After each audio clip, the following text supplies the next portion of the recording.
Nobody anywhere owes you anything. Not your parents, not your brothers. In every situation you find yourself, you must improve yourself. That is the rule of life. When I started, it was not money for me. It was to build a platform to get people to know that, oh, there's one mad guy who can do that. So that was what I was doing. The biggest mistake we make in business is not to ask people that know. You have to remain relevant. Refuse to die. Refuse to let them bury you. Innovate or die. So you have to build yourself before you build wealth.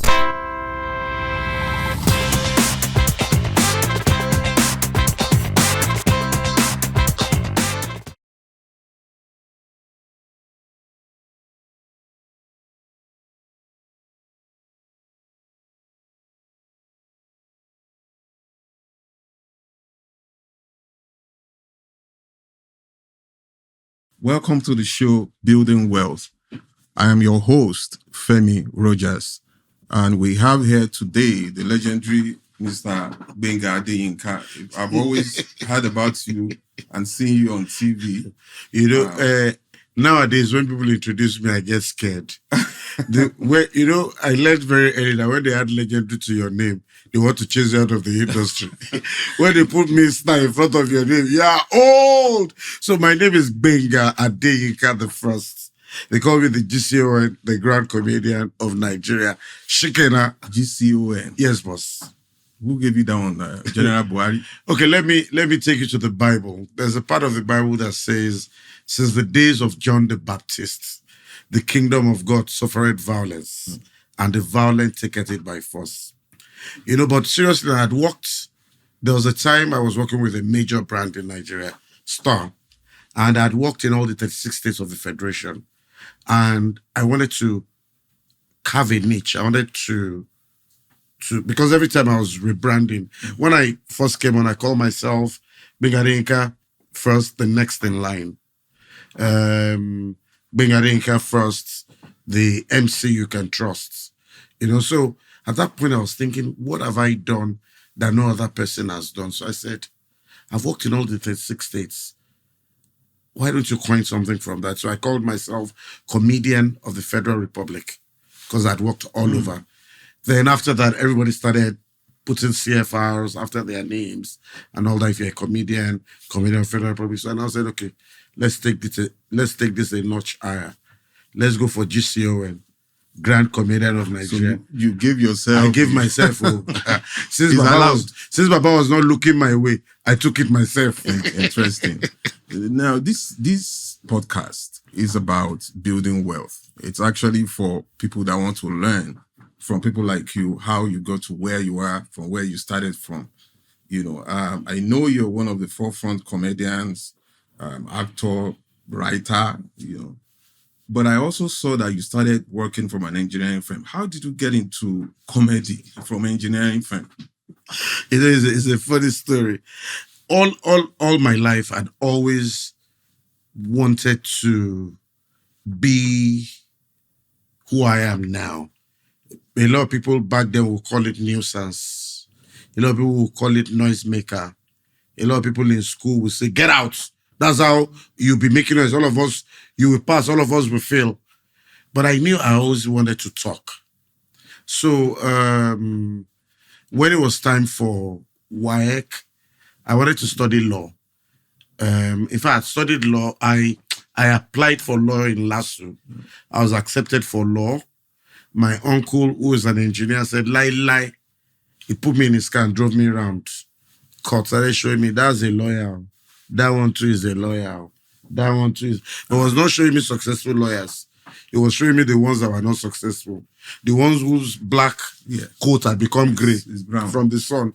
So I was not at a crossroad. I went to Ibadan to stay with my aunt, went to the international school for A-levels. Unluckily for them, I passed by theatre arts department and I enjoyed it. So I came to Unilag, found out they had no theatre arts department, studied English. But I was in the theatre all through my stay on campus, anchoring shows, organizing shows, making a nuisance of myself, like they would say in those days, where the cover sitters, any shows would go, cuckoo. I had some form of fame on campus. So it was natural when I graduated. People would say, "Oh, I'm getting married. Can you anchor my event for me?" And I said, "Okay." Until somebody called me once and said, then I started children party entertainment. I was working for my uncle because I couldn't get a job. This same uncle that drove you around? That drove me around is Engineer Adeyinka, owns Sparklight Engineering and Sparklight Properties. So I started working for him in corporate affairs. I was organizing things, but they always tell me, "You are not a professional. I can't pay you more than my engineers." As I did AppCon, did NIPR. So "You're not a professional." So I knew I had to leave him. So I left, went into advertising, did 1 year advertising. After like 6 months, they were owing me another 6 months salary. So I asked myself, what would I do? Growing up, I was always the one in charge of organizing children parties at home and all that. So I went into children party entertainment. I'll paint my face, wear big costumes, and do "Hello, children, hello, uncle, if you're happy," I went to MITV in those days. I was collaborating with them for their children parties, and they will pay for costumes. Somebody said she wanted me on TV to do what? Because she said she had seen me and Akindele throwing jokes at her. So she said, "Just come and anchor a part of my program." I said, "No, Walana, what do I do?" She said, come and be a comedian." I said, "God forbid. I'm not a comedian." I said, "No, you just come and tell the jokes you always tell outside." And that was how it started for me. So, unlike most of us that did not know what we wanted to do in business or make money, you were talented from day one. You knew your talent. But I didn't know what I was doing was called comedy. I didn't know what it was. You didn't know how to monetize it. I didn't know how to monetize it. I was just rolling and having fun and paying a lot for not knowing what I wanted to do. So now that we're talking about building wealth, thank God it's called building wealth. Yes. And how did and so I know that one of the issues most entrepreneurs have is how to structure their business, how to, make sales, how to market it, how to get employees, manage the employees.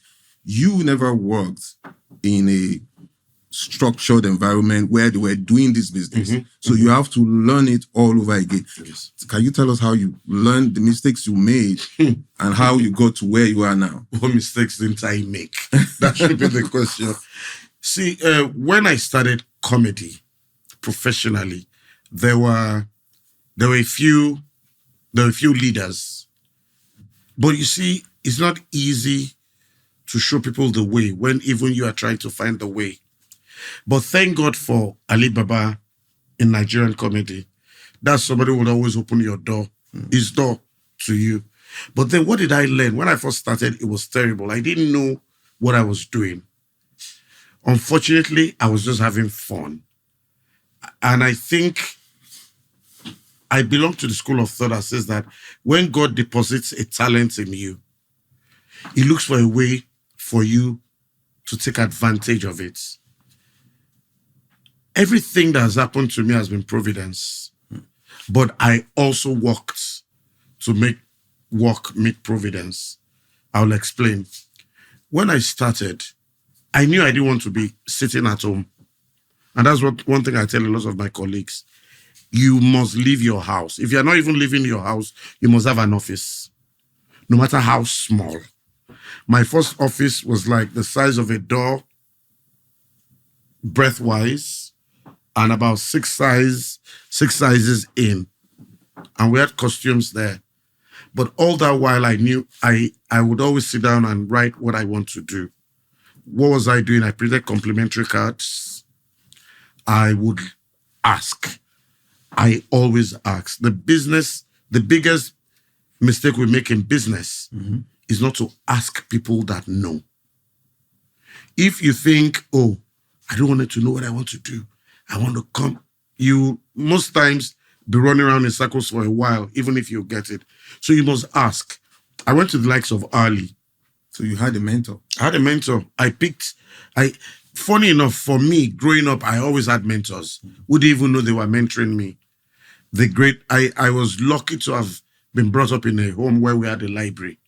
So I read the works of Martin Luther King early in primary school. I read Awolowo, I read Zeke, so I had people who mentored me in different ways. MKO Abiola, and they mentored me in different ways. And I knew that if you're going into a business, you must follow somebody, like they say, who knows the road. Mm-hmm. Luckily, I met Ali Baba at an event, and I started asking him questions. Sorry, if I'm traveling abroad, how do I charge? Before I knew that, I traveled abroad on holiday thinking I was working. If I meet a corporate affairs manager, how do I cost? I didn't know there was a difference between a corporate event and a social event. These are all the things you need to know in business. You need to open your mouth. Then you need to work when you are not working. For instance, if you're a comedian, you need to start writing materials when you don't have events. What prepared me for that was my stint in theater in the university. If you're conversant with the new hall, I was in Makama Bida Hall. I was in Makama from year 1 till I finished. I was even vice chairman of the hall. And when you have a production, you're encouraged to go in front of the mirror and rehearse, talk to yourself like you are mad. I still do that till tomorrow. If a new material comes to me, if I'm driving to an event, I'm sure most people will think I have mental problem because I'm working on materials. Okay, then he now said, okay, ladies and gentlemen, let's welcome an epitome of this. I'm always rehearsing. So you must be prepared before the big day comes. Because if you're not prepared for the big day, then you've not done your homework. You're finished. He who fails to plan, plans to fail. The one other thing I did in those days was I followed 3 key principles. 1, do not despise the days of little beginnings. Any job that came my way, I did. I was working, and it was not initially. I don't know if this is good to advise people on or if it's bad, but when I started, it was not money for me. It was to build a platform to get people to know that, oh, there's one mad guy who can do that. So that was what I was doing. I would meet people who I knew one way or the other would broadcast me. Journalists. I'll do events for media houses. I'll tell them, oh, I heard that you're having your annual raffle draw. Let me come and anchor it for you now. So I'll do it very well, like I was paid, even if I'm not paid. Those guys will write a story about it in City People. They write it in Encomium. Those papers were the papers that people who did parties So you were read. branding. So I was branding very even early. though you didn't know what I didn't know what I was doing, but I knew that I was getting in the right places. Then I was lucky to have a friend who had a mind. You must have somebody around you, either paid or unpaid, who charts a course for you, or you must have the mind to chart a course. You must tell yourself, in 5 years' time, Gbenga Adeyinka is known in Ikeja. Let's see if they can know Gbenga Adeyinka in what's that place before the bridge? Before the Third Mainland Bridge. If they will know you in Uroshoki, in another 3 years' time, I want them to know me by Akpogbon Bridge. In the next 5 years. That's like a business plan. It's a business plan. You must Did you know exactly what you were doing? I didn't know what I was doing, but I knew I was just doing it. You are one of the pioneers of, I think you were one of the first people that started comedy, meaning that you didn't have a lot of competition. Funny enough, okay, there wasn't much competition. So would you say that you had an easy rise to success, to fame? I wish. You were like one or two of you. I wish. There were about 10 of us, but I wish. Because in those days, we didn't have social media. You had to do the hard work. I remember having a show. You go and share flyers. You put roll-up banners across the road. You put banners across the roads. You had to get to people one-on-one. People had to know that you can do what you say you can do. You know, you had to do the media rounds, go to radio, go to TV. But nowadays, when I want to have a show, I can just put it on social media and that's it. And blow. I don't even have to have a live show. One skit can blow me. But in those days, you had to get down to the brass tacks and walk manually.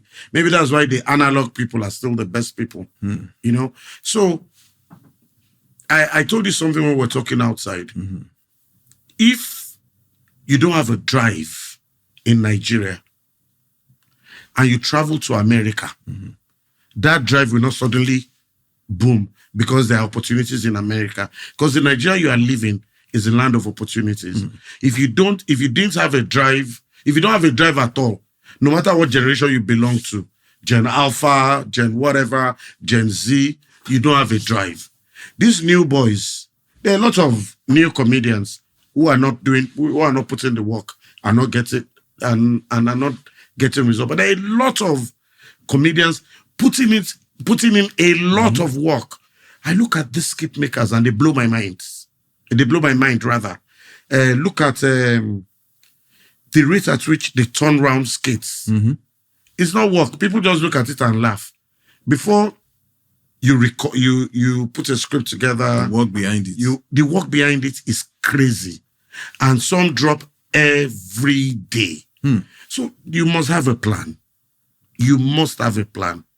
Now, when the plan starts happening, what do you do? Somebody once told me, and that's my uncle, when I was going to leave him eventually to start work, he said, Gbenga,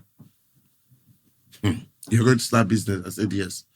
He said, see, if we are Igbos, I'll give you money to go and start, to go and establish that. And that's the Igbo culture.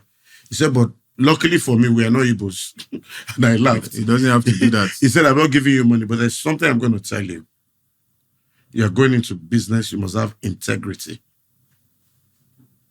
And that is what has pushed me all through my career.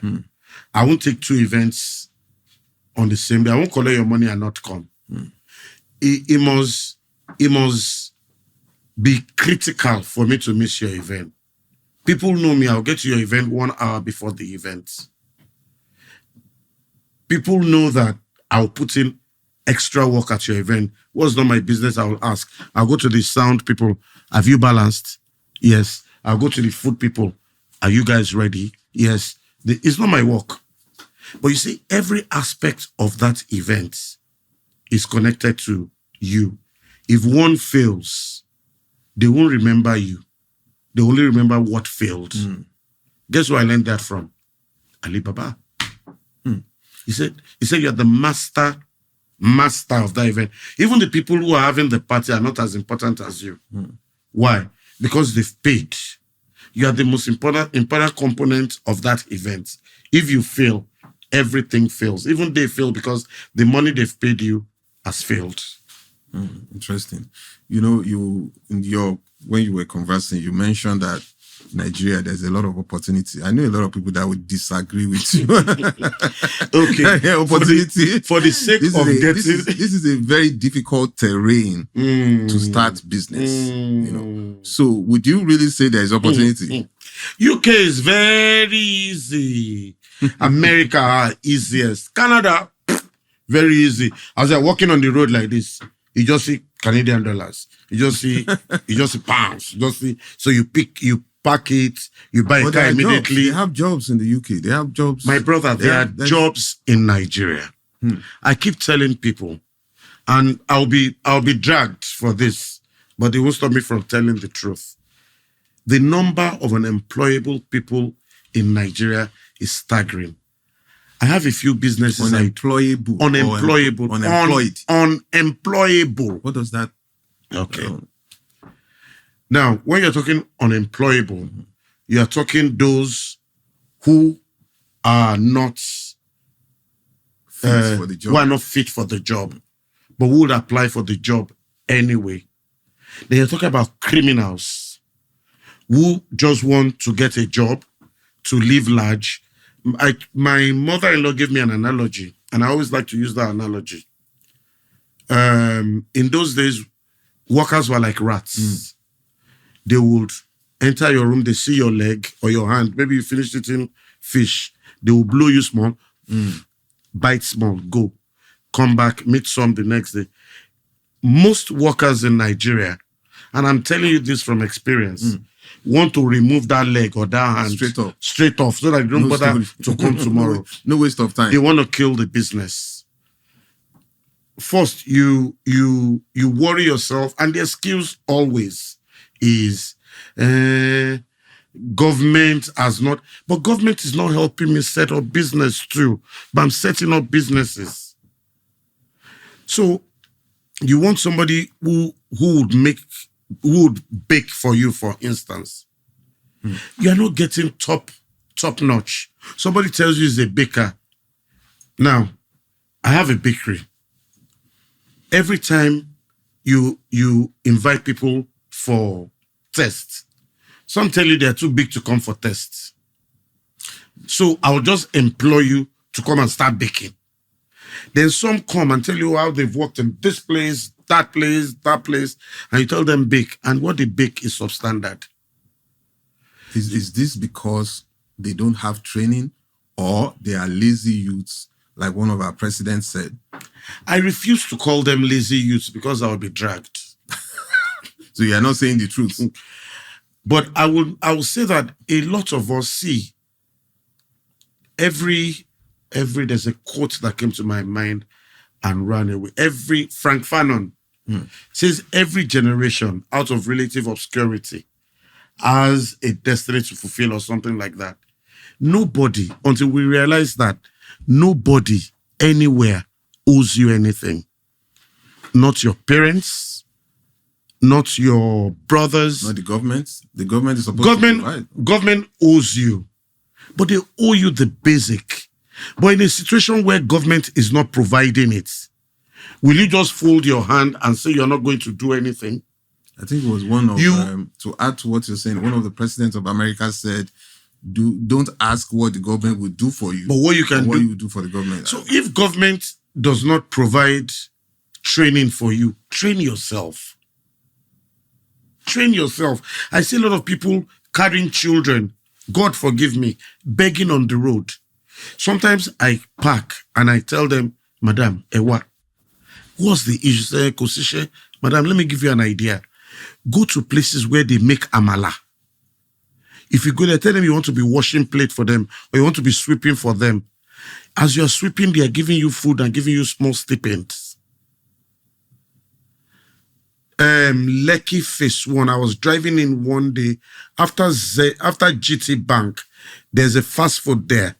I think it's Kobe's or something. I saw one woman with a child. I cleared off and I was advising her. After I finished advising her, I wanted to give her money. Woman just ran out. Don't give her! Don't give her! I said, madam, I've told this woman to come and be washing plates in this place so that we'll be giving her money. She said she can't do it. That's the problem of a lot of us. I'll be dragged for this, but I'll tell the truth. We refuse to develop ourselves. We refuse, but if we go abroad, we develop ourselves and work extra hard. So what can be? Why are we like that? Is there a reason why we're not making an attempt to honestly thrive? Is it the culture? Is it that no? But not everybody. Not everybody is like that. Let me also be fair to us. I see. But you mentioned that the same Nigerian that is going to be in Nigeria does not want to do certain jobs or does not want to. Yes, does not want to wash plate. Does not want to take him to the UK or to the US. They will do the same job. I think reality does not set for a lot of us until it's too late. Could it be that there are opportunities to make free money in Nigeria? There's a lot of free. There's a lot of free money in Nigeria. So we really don't have to work. There's a lot of free money. If I can do babao, I always tell this joke at the events I go for, that in my village, masquerades come out once a year, but in Lagos, masquerades come out every day. Which one? I don't understand that. Once your voice is deep, like mine. No, yours not even deep. Once you can say, babao, I don't care. You have a job in Lagos. You'll be paid. You'll be paid. In the village, masquerade come out once a year for spiritual purposes, to cleanse the land and all that. But Lagos is business. If you don't believe me, go to Penn Cinema. You will meet somebody there who is dressed as a masquerade, going around collecting money. These people you're talking about are uneducated, unschooled people. They don't have talents. We're talking about people that went to university, that read, that finished school, but are not working. A lot of the people I am talking about, a lot of people that we are both talking about, either read or unread. If you are lazy, there's nothing you can do for yourself. I think that not knowing what you also want for yourself counts for a lot. Let me explain that. Where do I want to be in 3 years' time?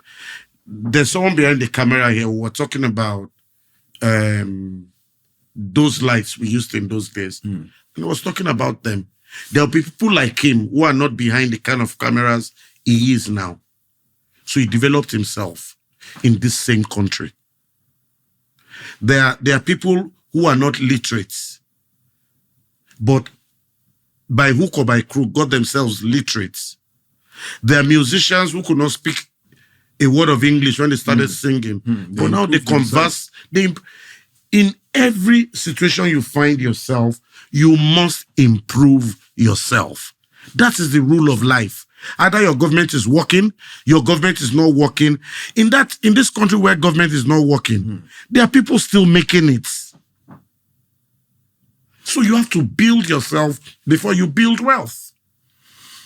Entertainment industry, that's your industry. It's one of the biggest wealth, most wealth generating right now, based on all the technology, social media, and everything happening. You can blow to a lot of money is flowing, which you didn't have during your time. We have a lot of entertainers. It's our leaders that cost us. I wish they had delayed my parents from giving birth. Now, we have a lot of entertainers. They are making millions of dollars. But what do? They buy cars. They show off. They squander the money. Right. Is this because is this a marketing strategy? What do you think about this kind of strategy? Want to be dragged. They'll say this is your man because you don't have money now. You are envious of these young boys making money. But the truth of it is this. In my industry, we forget that it is show business. A lot of people forget that show is just 4 letters and business is longer than the show. We do a lot of the show and a little of the business. In my days, it was make it till you fake it till you make it. But now, either you've made it or you've not made it, you are just faking it. My advice to this generation, please, don't forget, Nigeria is the biggest graveyard of entertainers. What do you mean? It would be wrong for me to mention names, but in any industry where you are, look back 10 years, 15 years to the people that were superstars in your industry. I can mention name for you. Don't bother. Find out what they are doing. An example I wanted to talk about is MC Hammer. We all know the wealth MC Hammer made from entertainment. Okay, let's use foreign examples. Let me not use Nigerian examples. Thank God for Tyson. Yes, Mike Tyson. I heard he's trying to get back. He's trying to get back. You must remember eras past, where they are now, what they are doing. So those guys have invested. If they had invested, invest. I'm not against you showing off, but please, please, please think about tomorrow. Is this an advice to the younger To the young entertainment? To the younger People to, in to younger people in entertainment, to younger people in business, everything. Always, always ask people how you can invest the money you have. Always. Some of us have made that mistake too. There was a time that they will pay you, you put in the pigeonhole of your car, you are driving around. And you are spending. And you are spending. But I was lucky. A banker advised me, when you collect money, no matter how little, put it in the bank first before you start spending. My advice, I know we're rounding off, but my advice to anybody watching who is an entertainer, think of tomorrow, invest, invest, invest, because tomorrow will always come. Some people will lie to you that tomorrow never comes. Tomorrow will always come. Before we end this show, you are from the old generation, and right now, But I'm old Gen Z. old Gen Z. That's the new one. Technology, things have changed. The way you used to do business, like you said, the manual way you were doing, everything has gone digital. One thing you should not accept, and which I don't, is you have to remain relevant. I read a book early, Innovate or Die. How do you go about that in these days and times? Surround yourself with young people. There are young people looking for jobs. You have the small finance, employ them.